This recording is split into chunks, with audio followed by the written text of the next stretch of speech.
ChatGPT, l'essentiel à connaître. Alors ChatGPT, c'est quoi?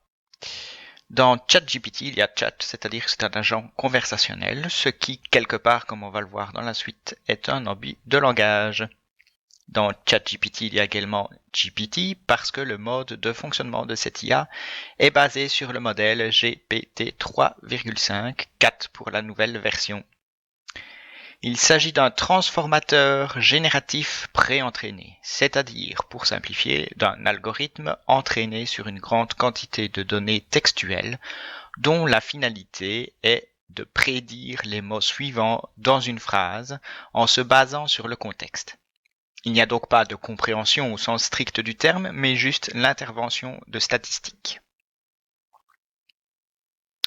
Et donc, ChatGPT ne répond pas à une question, il ne fait pas la conversation, il prédit seulement les réponses plausibles à l'image de votre smartphone qui vous propose les mots suivants probables lorsque vous écrivez quelque chose. Et quelle est la différence entre un outil de recherche et ChatGPT? L'outil de recherche renvoie des sources sans réponse.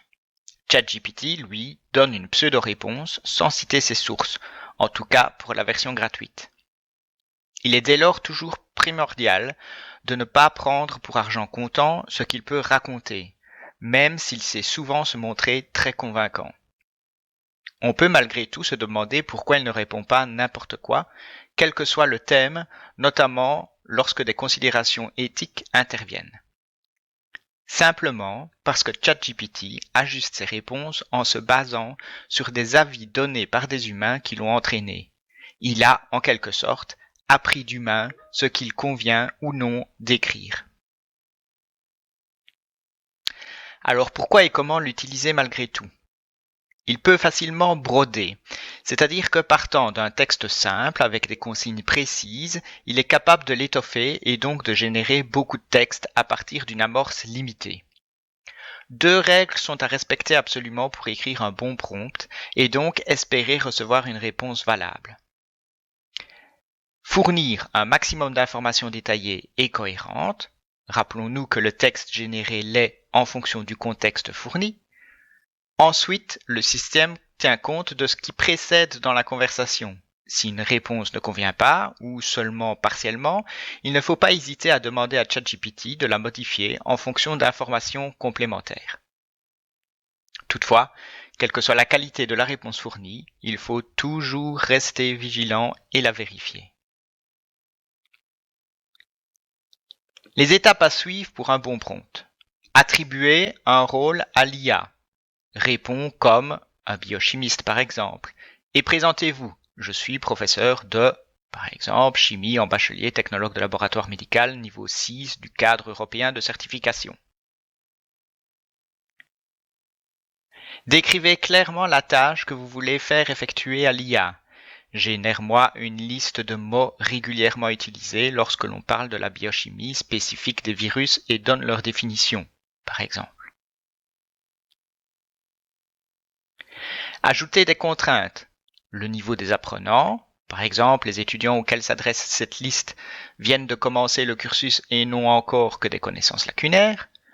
La difficulté du contenu, par exemple, les mots de la liste ne doivent pas faire partie du vocabulaire courant. Ou encore le thème à aborder. Par exemple, les mots doivent être en relation avec les mécanismes de défense des virus. Définissez le format de sortie, longueur, style, structure, format.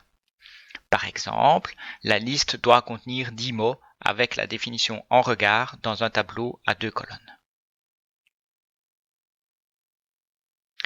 Et finalement, ajustez la réponse. Demandez-lui de donner plusieurs exemples comme l'un qu'il a donné, supprimez la référence à tel ou tel thème. Pour information, voilà la réponse fournie par ChatGPT aux consignes données en exemple, sans ajustement. À faire vérifier par un biochimiste évidemment. En résumé, ChatGPT peut aider à structurer, résumer, reformuler, voire produire du contenu. Plus le prompt est détaillé et cohérent, plus la réponse le sera également. Il ne faut pas hésiter à lui demander d'ajuster la réponse en lui fournissant des compléments d'information ou des consignes plus claires.